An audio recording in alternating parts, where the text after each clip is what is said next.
Hey team. Hello everyone. Happy week 4 of the challenge. Yes. Are we officially in the halfway mark? We're 3 days away from halfway. Yeah. Awesome. So almost there.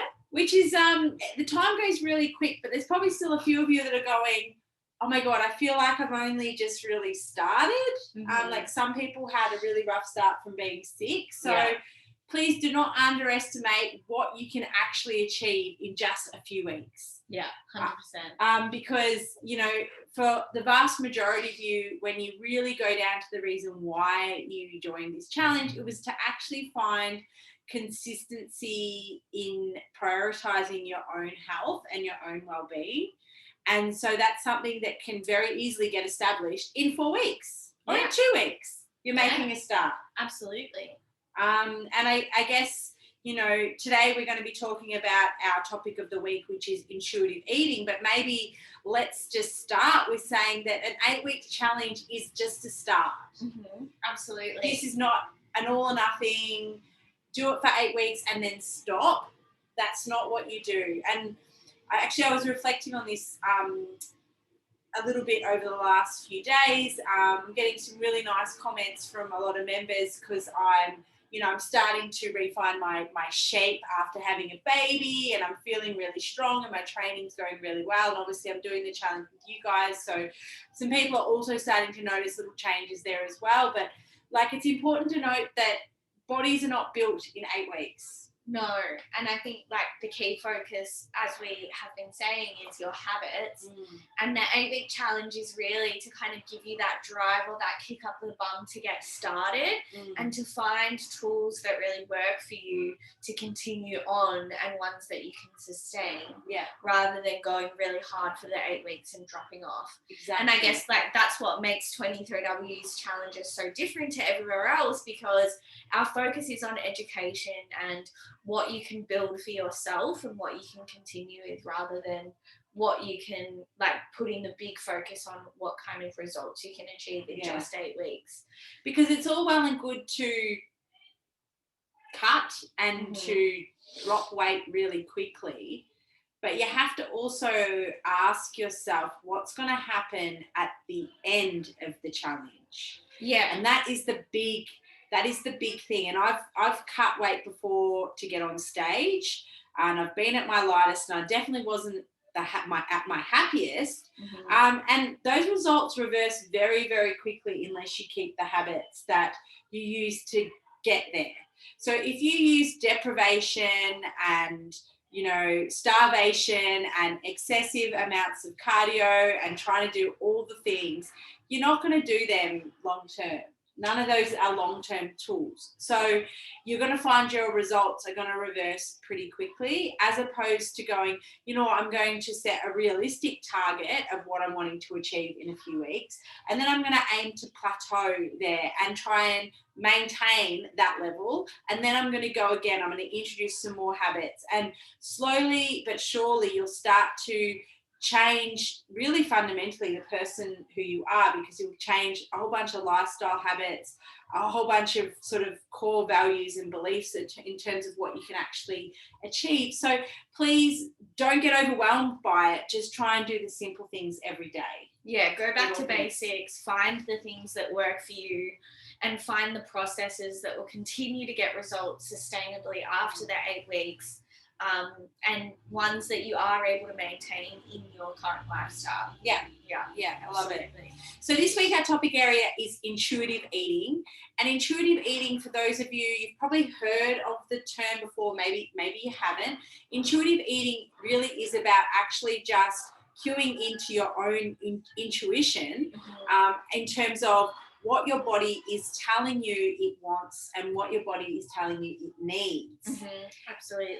And it's about really sitting with that so that you can unpack your habits, your current habits around food that may have been influenced by diet culture, based off the way you were brought up, which we've spoken about before. Along the way, we tend to lose that intuition. So if I say think of my kids, after I think of Sky, he's so funny. He just doesn't eat if he's not hungry. And that is just we lose that somewhere along the way. We lose that just cueing into your own signals. Yeah, it's such a natural thing that we tend to lose sight of with all the influences in life and society as we grow up. And intuitive eating is a really great way to really break down what kind of mindset and thought processes you have or behaviors you have towards food, and stripping it back to follow what your natural body cues are, and what kind of fuel your body's looking for, and what kind of food that you need in that instance, rather than being influenced by any other like excess or external areas. So Dee, you spoke about just then like cueing into dialogue in terms of what you might be telling yourself around food. Maybe let's unpack that a little bit, because I feel like that's an area that a lot of people would be interested to find out more about. Absolutely. I was chatting to this to one of my girls about this in her check-in as well, that she picked up her inner dialogue around food was that she has to eat the entire plate no matter what the portion is. And she, you know, that stems from food scarcity growing up as a child, and you know, not having that much access to food, and so if food was bought, it was eaten, and all of it was eaten straight away. And she found it really interesting to kind of come to terms with that realization that even though she's full, she's eating every single thing in front of her because of that food scarcity mindset that she grew up with. And sometimes it takes a bit of time to realize what kind of thought processes are going through your head. And another thing would be like tapping into that dialogue of, I can't have this chocolate biscuit, I can't have this, I can't have this, I can't have this. And then fucking I'm just going to have it all and eat it all. And so that's another dialogue that you could kind of identify and start to challenge, because we want to figure out why these thought processes are coming up and what the root cause of them is, so that we can address it and then start to rebuild new inner dialogues around food. Yeah, and everyone's inner dialogue is going to be so different. So it really does start with an awareness of it. And so as soon as you think something, and it has to be something, you know, that you're very in tuned to actually pick up, because sometimes these thoughts come in and out so quickly in today's like society, where we're looking at our phones and our attention's always being pulled in lots of different directions. But you've got to pick up on that little message that somewhere goes off in your brain in terms of a thought process around a food, and your reaction to that, because it's not just a thought. Usually your thoughts create an emotional reaction, and an emotional reaction creates behavior. Yeah, absolutely. So, like, for example, for me, if I and they're quite happily getting on with something, and then maybe I'll read or see something that makes me feel like I'm not enough, or makes me feel like I should be doing better, or just that comparison trap that we all tend to fall into at some point in time. It's about catching that and going, I know I'm going to have an emotional response to this. And then I've got a decision of how I let that emotional response play out. And previously that emotional response might be to grab something and eat, to try and make that emotion go away. But you've got to be able to really tune into it quite quickly, because if you don't tune into it quick enough, you obviously action it. Yeah, absolutely. Which is totally fine if you do, because that is also a really good handle or a signpost to stop and go, okay, at the end of the day, this is what happened. This was my emotional response to it, and this is the action I took. And then I felt like this because I did this. So even if you don't quite catch yourself in the moment, I guess the most important thing is to actually put it down on paper. Yeah, put it down on paper, reflect on your day, and figure out why, like what was going in your head and why you made that action. And you know, journaling tends to have like a little bit of a stigma around it, I think, you know, like dear diary, but really it's just about unpacking what's happening in your brain and breaking it down so that you can kind of understand where your thought processes come from and how you can change that the next time it comes around, because it's really challenging to come to that kind of conclusion just in your head. Yeah. Like there are so you kind of need to articulate it on paper. Absolutely. And there's also, you know, studies around how like your subconscious brain lets things go after it sees it written down, because it sees you actioning it through your hand and seeing those words come into physicality. And so your subconscious is kind of like, I don't need to think about that anymore. Like I don't need to worry about that stressor. And it's also a way to kind of really organize your thoughts as well. Yeah.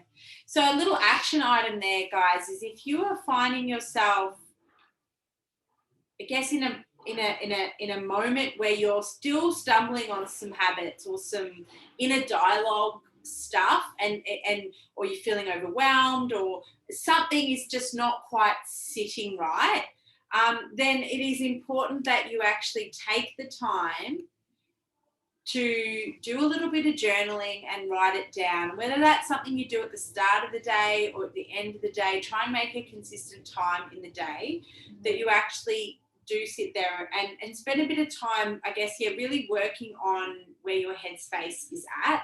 And that will go a long way to, I guess, help support this intuitive eating, because it's sometimes very hard to eat intuitively if you're not actually cueing into what's actually going on, if you're so removed. Yeah, like the biggest thing is starting to build your awareness around when you're eating, what you're eating, and how you're feeling when you're eating. And sometimes even like journaling will start to kickstart that behavior to bring that consciousness to happen in real time rather than reflecting on it. Yeah, and it's that I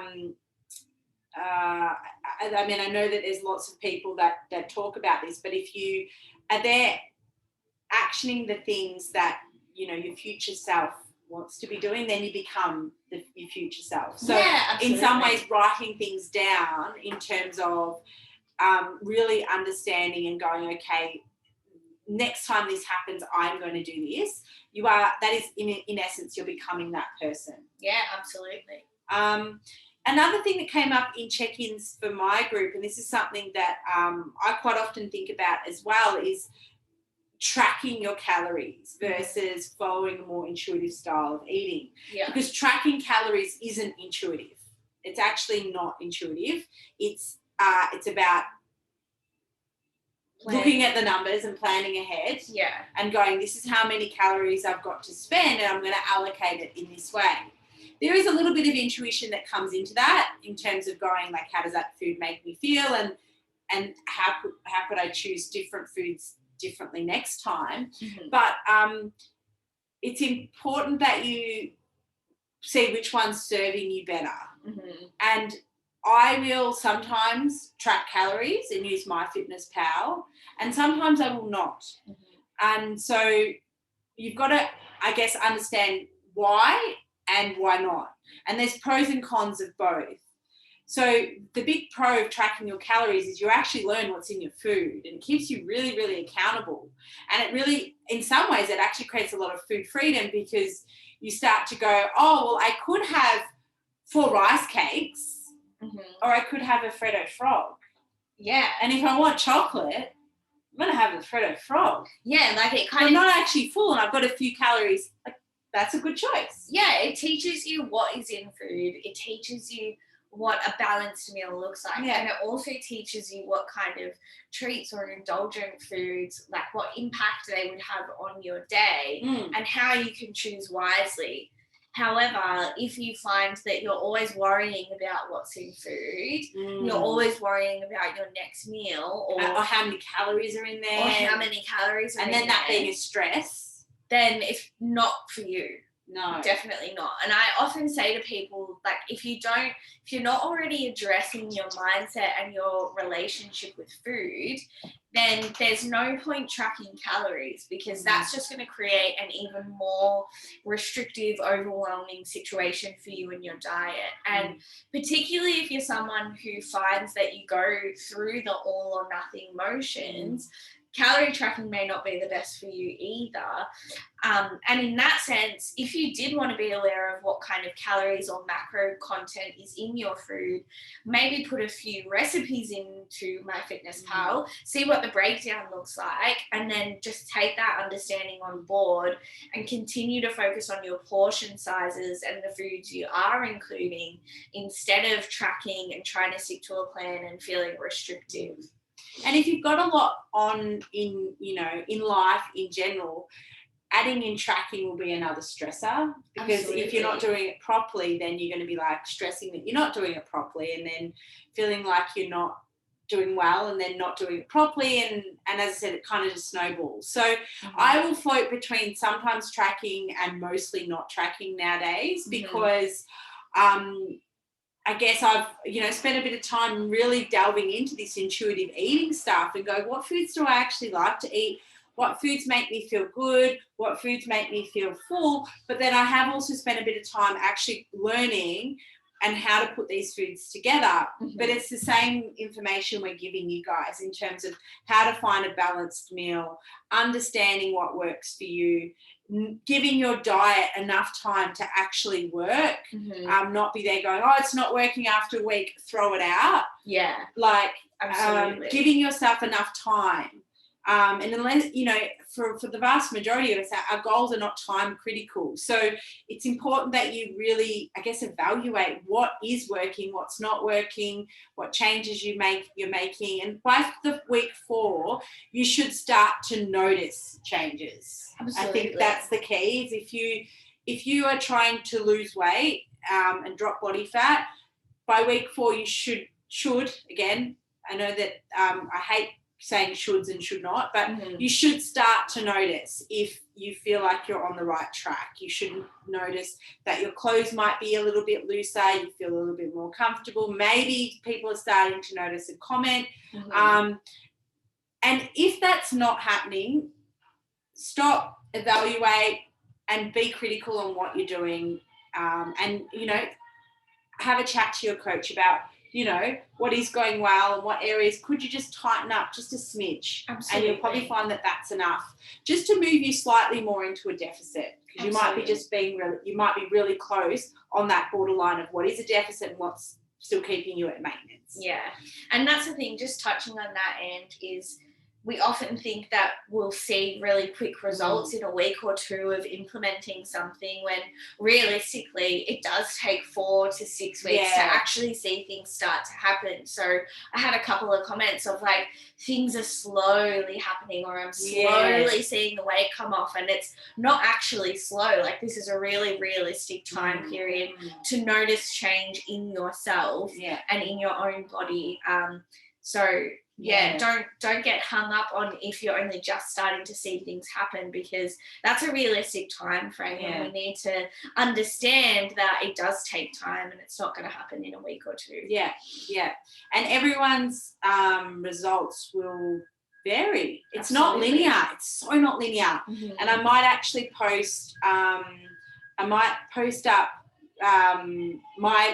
tracking of weight so that you guys can see that over the last, 3 months or so, that when you see my weight, it goes up, it goes down, it goes up, it goes down, it goes up, it goes down. Yeah. And every time I hit a new low, I also see an increase. Yeah. It's super interesting. It's really important that you just trust the process and do the things on a daily basis without getting yourself completely overwhelmed. Absolutely. So key message there is track if you want to learn a little bit more about what's in your food. Please do not track if it's adding stress, adding overwhelm, or it's moving you away from actually cueing in to your natural signals about what feels good. Yeah, if you're feeling stressful or restrictive, just go back to basics, go to a menu for the week and think about that intuitive approach of what's actually happening in your mind, and how do you feel before and after eating particular meals. It also might be a good time to take some progress photos next week and upload them up into the app. And then that way you can see Absolutely. some changes. And that might be a good idea as well. And if you feel like you're someone who's kind of not sure on what's happening with your results, then you can even come in and do like a halfway in-body scan if you want to. You can add an extra one in just to see how things are going and see if you're on the right track. Yeah, absolutely. So speaking of scans, so on, like 4 weeks, it's really not long. We're in the halfway point. So we want to, I guess, really stress to you guys that you've got to stay in this, but this is not, once we get to the 8 weeks, it's all over. And this is especially true for the new girls. It's important you start thinking of what is the next step. And that next step will hopefully involve continuing to train with us, that you are really enjoying your training. But it may not, and that's okay, but it's important that you plan, okay, what is the next thing? Because if you've already started on your journey, you just want to keep that momentum moving forward. You don't want to look at the end of the week, 8 weeks as an end point. No. So start to think about what processes are working for you, what things aren't working for you, and what's going to be realistic for you to continue on afterwards as well. I will send an email out to all of our new girls so that you do know what happens after the challenge, and sort of closer towards the end, we'll be giving out more information about sort of reverse diet stuff in our future Q&As as well. Awesome. But we have also opened up our end of challenge party. Yes. Which is always such a good time to get together and to celebrate our accomplishments. So that's going to be on the 9th of September. Yeah, right? Friday the 9th of September. So, and we're actually pairing it up with Are You Okay Day, which is a special day. Obviously, most of you guys have probably heard about it. It's about checking in with your mates and your colleagues to see if they are okay. It's a mental health awareness day. And we thought, what better opportunity than to get together and have a few wines. So it's going to be at Bar Polino, which is a kid-free bar. So keep that in mind. Please, no kids at this event. But please RSVP through our website, through our What's On page, and also book in your end of challenge in-body scan too. All of the bookings are now open. Yeah, they are, and that'll be from like the 2nd to the 4th or 5th. September. Yeah, exactly. The weekend before the end of challenge. And if you, for any reason, are not around that week or you can't find a scan time that works for you, obviously know that we're always happy to accommodate scans at other times as well. So, but book in early, so then that way we know where the scans are at, so that then that way we can make more times available if needed. So I think that's all from us. That's all from us for today. Stay conscious and aware about your food habits, team. And keep working hard. And don't forget that little homework piece, to do a little bit of journaling, catch yourself, and let the group know what's come up for you for the week. But that's all from us, team. Peace out. Have a great weekend. Train hard. Eat well. Catch you in the gym. Bye. Bye. Bye.